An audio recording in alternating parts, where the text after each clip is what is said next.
Hello and welcome to the Philippines. This is not me, by the way. Today we're going to talk about cost of living in the Philippines. How much does it cost to live here in the Philippines? And obviously we all have different budgets. We all have different income. We all have different expenses. We have different lifestyles. And all of our expenses are going to be different. There are foreigners spending $200–300 less than me every month, I'm sure. And there are foreigners who are spending 5 and 10 times more than me, I'm sure. They've got the money, they've planned well, they've invested well, and they're spending a whole lot more money than I'm able to. And anyway, I'm going to go over my expenses. What I've done is I've taken an average of 4 months and I've combined them, averaged them out, January, February, March, and April, to give you a better idea to get a better idea, because 1 month can be up, the next month can be down. And so anyway, let's get to it. I rent a rather small studio condominium in Lahug, which is in Cebu City, Cebu, the Philippines. It's right next to the IT park, the information technology area, where there's many office buildings with call centers, various types of businesses, banks. But I've found that many of these newer condominiums, and my complex is, I think, about 4 years old now.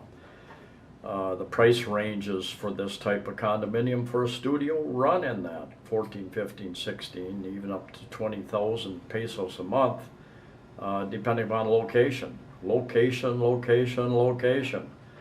And I can go across the street and get probably a 3-bedroom townhouse type thing for probably 20,000 pesos a month. So I can go just down the street from there and probably get a boarding house, just a basic small room to throw a mat down, for maybe 2,000 pesos a month. Anyway, I pay 15,000 a month for my studio condominium, and that includes my condo dues. You always want to find out if the price you're quoted includes condo dues when you're signing a lease. Sometimes you're quoted the base fee, and then the condo dues often amount to 50 to 60 to 70 pesos per square meter.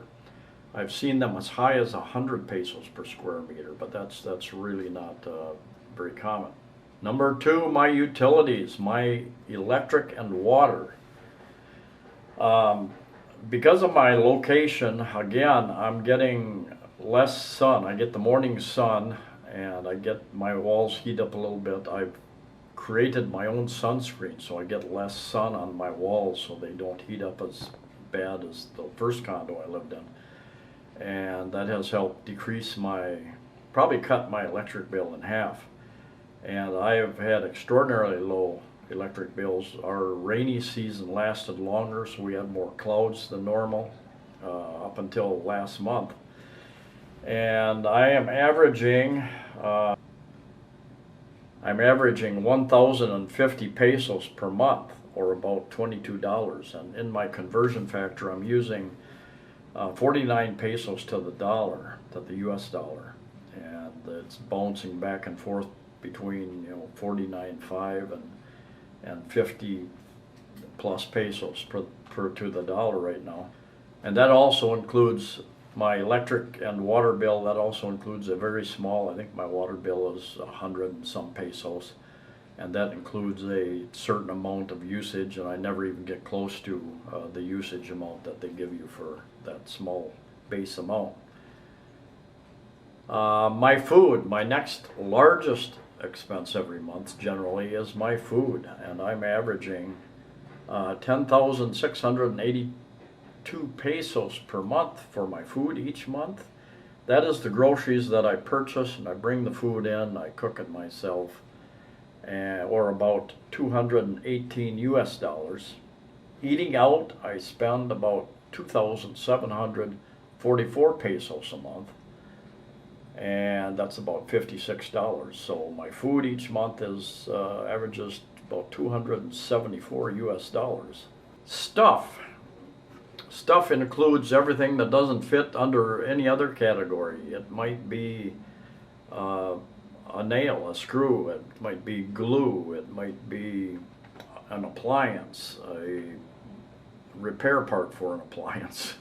Little things, an extension cord, all those little types of things. It seems that every month I am able to spend between $20 and $30 every month on that type of thing. I'm averaging 1,078 pesos a month, or $22 for stuff.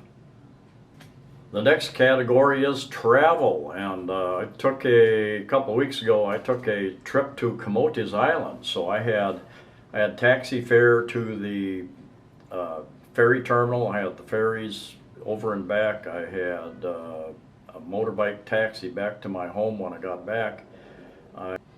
My average for the 4 months for travel expenses, taxis, motorbike taxis, jeepneys, ferries, 2,186 pesos a month, or 45 US dollars. Entertainment, call me Mr. Excitement here. My entertainment average for the 4 months is 882 pesos per month, or 18 US dollars per month. Next is hotels, and many months I don't have any hotel expenses at all, but there again I spent 3 days in Camotes Islands, and my resort hotel there brought my average up substantially. So my 4-month average is 1,666, or 34 US dollars per month. Medical expenses, the next category, and I include everything from a pain pill like Tylenol or Advil, to allergy pills, to anything else that you can have there. I did see I had some coughing. I went to see a doctor, and those charges would be under medical also. Got a prescription for some antibiotics. And my average for 4 months comes out to 931 US pesos, or $19 per month.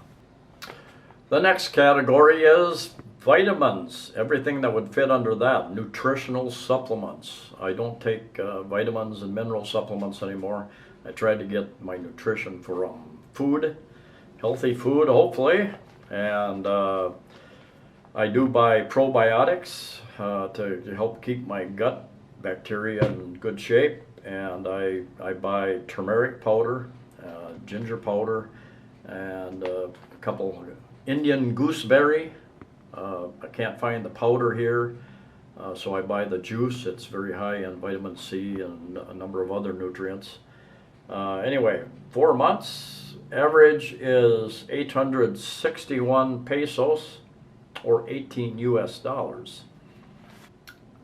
My phone costs for the last 4 months, phones being the next category. I had a phone stolen, I think in perhaps February, and I had to replace that. That was a little over 300 US dollars, I think.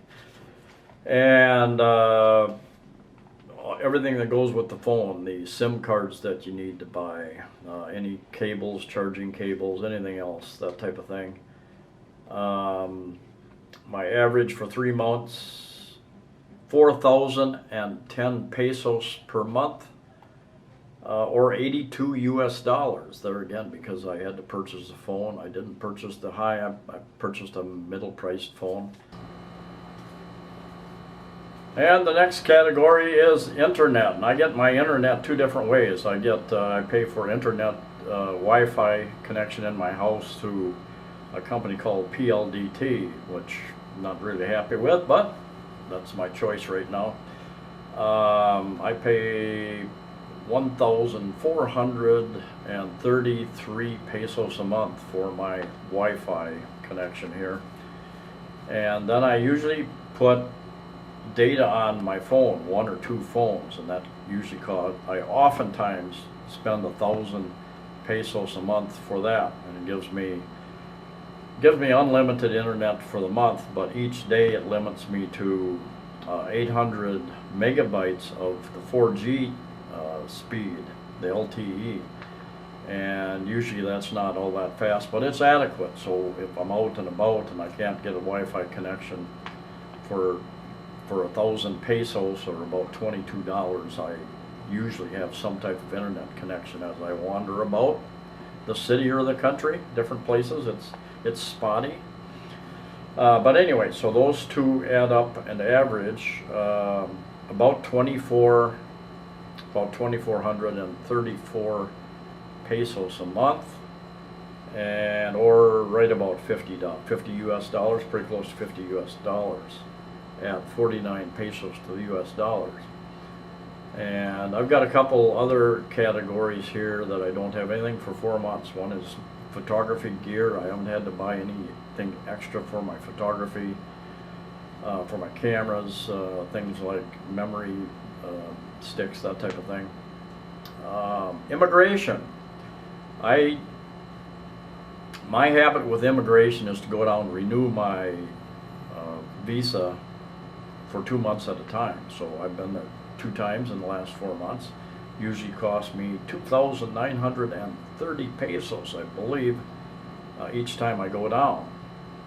So in 4 months, that's 5,860 pesos, or the average per month.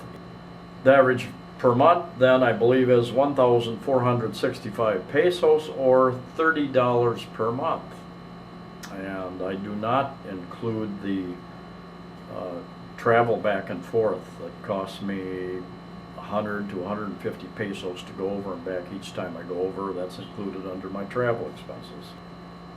For my clothes over the last 4 months, I've averaged 686 pesos per month, or about 14 US dollars. Charity, I give very little out. I give very little money out to the people begging for money anymore. If I'm going to give them anything, I might pick up some fruit or some food or something and hand out here and there. And I haven't kept track of that, so I'm really not sure what that is. My health insurance, I could have included that under medical, but I didn't. My health insurance, I have PHILHEALTH, which cost me 200 pesos a month. Very affordable, and my understanding is that it will pay 30 to 35% of hospital bills. It's for hospitals, not for your average doctor costs. And somebody said that that's going up here shortly. I'm not sure about that. The next category that actually came out to be a zero is electronics. That would be anything from a computer to television, that type of thing, radios. And I thought I was going to have to go out and buy a new laptop because mine was acting up. It wasn't recognizing my hard drives where I have all my videos. And one day it started working properly again. So I'm making sure I'm backing up everything at least 2 different places.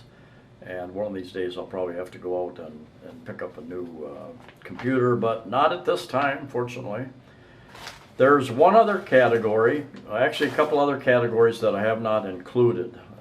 And first I'll give you the totals. So these are my Philippine expenses. Now I've got a couple of the other expenses in the USA, and I'll mention those.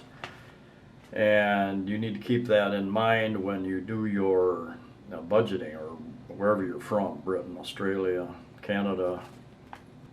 Now my average for each month for the last 4 months, when I average it out, is 46,060 pesos, if I added correctly, or about 940 US dollars at 49 pesos to the US dollar.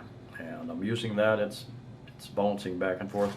When I use an ATM machine, which I do occasionally, it costs me to use that. It costs me 200 peso at the bank here, and it costs me $5 at my bank in the USA. Now I'm in the process of opening up an account here in the Philippines, a Philippine bank account, so hopefully I'll get away from that. But anyway, 46,060 pesos a month is my average. There are people spending less than that. There are people spending much, much more than that. Your lifestyle, where you live, the lifestyle that you live, will determine what your budget has to be. There are a couple things that I didn't include. I didn't include the life insurance that I pay back in the USA. I didn't include gifts to my children and grandchildren back in the USA. I did not include what I put in my total budget. If I go back to the USA once a year, twice a year, 3 times a year, I've got another budget where I plug those numbers in. I think if I go back every other year, every 2 years, that will average, on average, cost me $100 per month. I did not include the cost of my girlfriend. And that's going to vary with each and every one of you, how much you spend on your girlfriend. I did not include that cost, and they're part of my Philippine costs, my new Philippine costs here in the Philippines.